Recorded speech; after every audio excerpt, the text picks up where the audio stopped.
Este episódio é baseado no caderno de estudos elaborado pelo professor Dr. Marcelo Lessa, idealizador e mentor do projeto ENAC Turbo.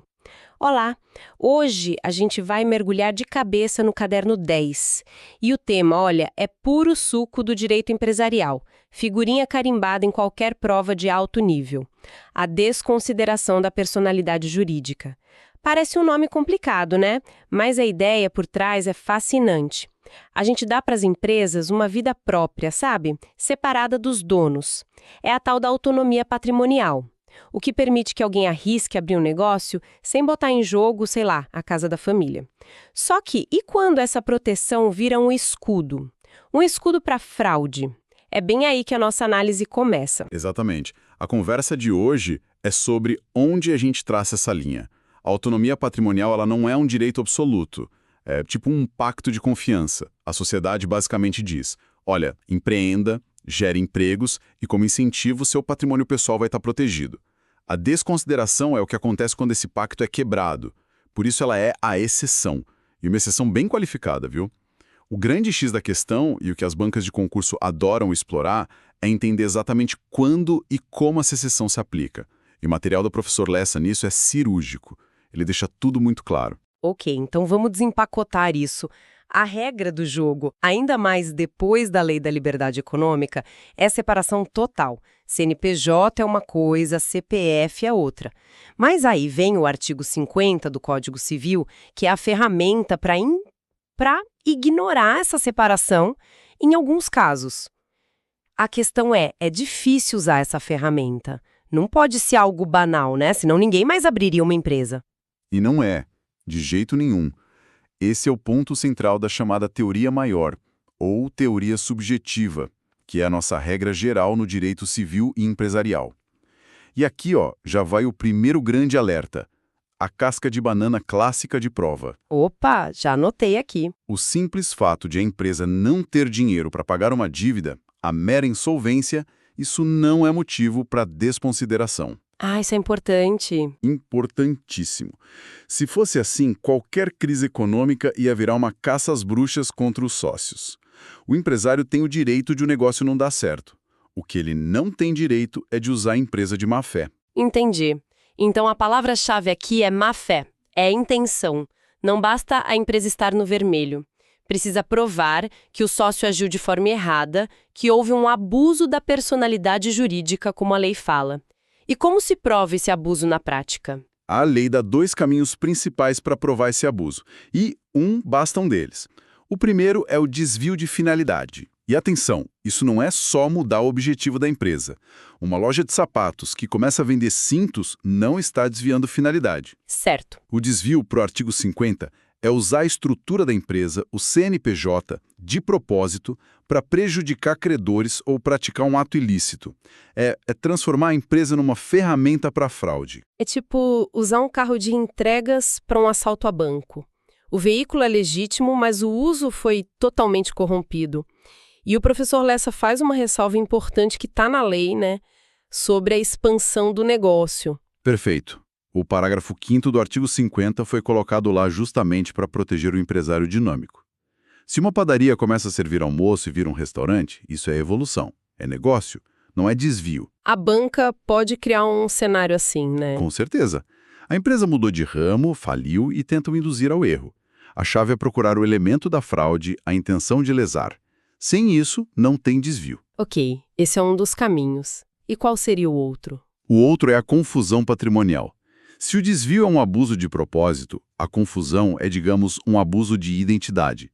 A linha que separa o patrimônio da empresa e o do sócio fica tão borrada que na prática vira uma coisa só. Ah, a separação que existe no papel não existe na vida real. Isso. É aquela ideia de que o caixa da empresa e a carteira do sócio viraram o mesmo bolso. Ele paga a conta de luz de casa com dinheiro da empresa, recebe de um cliente na conta pessoal. Exatamente. Esses são os exemplos que a própria lei traz lá no parágrafo 2º do artigo 50. Pagamento recorrente de dívida pessoal pela empresa ou, ao contrário, transferir um bem sem justificativa. São sintomas claros de que a autonomia patrimonial virou ficção. O juiz olha para isso e conclui: se na prática não tem separação, no direito também não vai ter para fins de responsabilidade. É lógico. Faz todo sentido. Então, Na teoria maior, quem acusa tem que provar o abuso, seja o desvio ou a confusão. É um padrão bem rigoroso. Mas fico pensando, e em situações onde a vítima é muito mais fraca, tipo um consumidor, exigir que ele prove a fraude do sócio de uma empresa gigante parece uma batalha perdida. E essa é a reflexão que nos leva direto para a teoria menor ou objetiva. O direito percebeu que em certas relações a balança já começa desequilibrada. Nesses casos, o foco da justiça muda. Ele sai da conduta do sócio e vai para a necessidade da vítima. A pergunta não é mais o sócio agiu com má fé. E qual é a pergunta, então? A pergunta passa a ser: o credor que é vulnerável pode ficar sem o seu direito? Ah, então a filosofia é outra. Não se está punindo o sócio pela fraude, mas sim garantindo que a vítima seja reparada. E o que precisa para aplicar essa teoria? Parece bem mais direta. O requisito é um só: a personalidade jurídica ser um obstáculo ao ressarcimento do prejuízo. Ponto final. Só isso? Só isso. A empresa não tem patrimônio para pagar a indenização. Isso por si só já basta para buscar os bens dos sócios. Não se discute intenção, não se discute fraude, nada. É uma lógica de proteção social. E onde a lei permite essa abordagem tão drástica, imagino que não seja em qualquer lugar. Não, de forma alguma. Ela é aplicada em microsistemas bem específicos, onde o bem jurídico protegido é muito relevante. Os dois exemplos clássicos que as bancas amam. Diga lá. Direito do consumidor, no artigo 28, parágrafo 5º do CDC, e o direito ambiental, no artigo 4º da Lei de Crimes Ambientais. Em ambos, a lei entende que o dano ao consumidor ou ao meio ambiente é tão grave que a autonomia da empresa fica em segundo plano. Então, a grande dica para a prova é: a primeira coisa é identificar a natureza da relação. Se for uma briga comercial, teoria maior, régua lá em cima. Agora, se na história tem um consumidor lesado ou um rio poluído, a chave vira e a teoria menor entra em cena, facilitando tudo para a vítima. É o mapa da mina. Identificar o campo de aplicação define todo o resto do raciocínio. A FGV adora criar cenários na zona cinzenta para testar exatamente isso. Certo. Agora que a gente entendeu as duas grandes teorias, vamos para umas situações mais específicas. O material do professor Lessa destaca uma que parece um trava-línguas, a desconsideração inversa. O nome já entrega que a lógica está de cabeça para baixo, né? E é exatamente isso. Na desconsideração padrão, a dívida é da empresa e a gente busca os bens do sócio. Na inversa, a dívida é do sócio, da pessoa física, e o credor busca os bens da empresa. Ah, A finalidade é combater uma fraude muito comum. O devedor que, para fugir dos credores, esvazia o próprio CPF e transfere todo o patrimônio dele, imóveis, carros, tudo, para uma empresa que ele controla. entendi. Ele usa o CNPJ da empresa dele como cofre particular. Na hora de cobrar a dívida, o CPF dele tá limpo, não tem nada. Mas na realidade ele continua dono de tudo, só que por trás do véu da pessoa jurídica. Perfeitamente. A desconsideração inversa é a chave para abrir esse cofre. Ela permite que o juiz diga, olha, sei que formalmente este imóvel é da empresa X, mas na realidade ele é do sócio devedor. Portanto, este imóvel vai sim pagar a dívida pessoal dele. E isso já está consolidado na lei? Sim, e é importante frisar isso, não é mais só uma criação de doutrina. Hoje está previsto expressamente tanto no Código Civil quanto no Código de Processo Civil. É ferramenta consolidada. E a outra situação que sempre gera confusão: grupos econômicos. A intuição meio que nos diz que se uma empresa de um grupo quebra, as outras, a empresa mãe, deveriam pagar a conta. Afinal, é tudo a mesma coisa, certo? A intuição nos leva para esse caminho, mas o direito, principalmente depois das reformas recentes, é muito formalista aqui. A regra clara do artigo 50, parágrafo 4º é: a mera existência de um grupo econômico não autoriza a desconsideração. Sério? Mesmo sendo do mesmo dono? Mesmo sendo, a lógica é que cada CNPJ tem sua vida, seus riscos, seu patrimônio. Isso é essencial para a organização de grandes negócios. Mas espera aí, isso não parece um passe livre para manobras. Um grupo pode usar uma empresa para negócios de risco e, se der errado, simplesmente descarta ela e segue a vida. A proteção ao credor existe, mas a porta de entrada não é o simples fato de ser um grupo.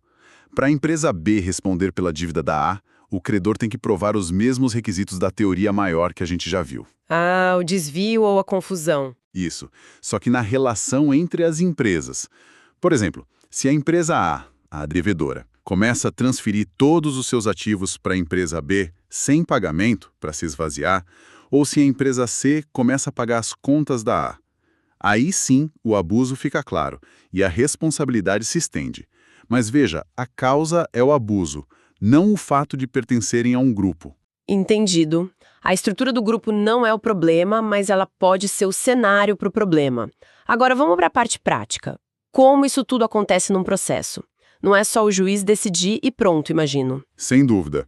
E o procedimento para isso é o incidente de desconsideração da personalidade jurídica, o famoso IDPJ.